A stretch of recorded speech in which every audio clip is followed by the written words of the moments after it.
ഞാനിപ്പോൾ ഒരു സംഭവം കാണിച്ചുതരാം. അറിയാവുന്ന ആൾക്കാരൊന്ന് പറഞ്ഞോട്ടെ എന്താണെന്നുള്ളത്. കുറേ നേരമായത് അവിടെ ഒരു സൗണ്ട് കേൾക്കുന്നത്, അല്ലാൻ കേൾക്കുന്നുണ്ട്. എന്താണെന്ന് നിങ്ങൾ അറിയാമെന്ന് പറയണേ. ഇത് നമ്മുടെ ഷോപ്പാണ്. നമ്മുടെ ഷോപ്പിനടുത്ത് ഒരു പമ്പുണ്ട്, ലാൻസ് പമ്പുണ്ട്. അപ്പോൾ അവിടെ നിന്നാണ് ഈ ശബ്ദം കേൾക്കുന്നുണ്ട്. നിങ്ങൾ കാണുന്നുണ്ടോ? നിങ്ങൾ കേൾക്കുന്നുണ്ടോ? എനിക്ക് റെക്കോർഡിങ് ആവണമെന്നാണ് എല്ലാം അറിയില്ല. ഞാൻ അടുത്തടുത്ത് ചെന്നുകൊണ്ടിരിക്കുകയാണ്.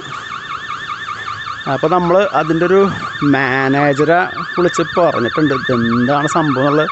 ഇപ്പോൾ എടുത്തെങ്കിട്ടില്ല. ആണ്ടാ റിലയൻസിൻ്റെ പമ്പാണത്.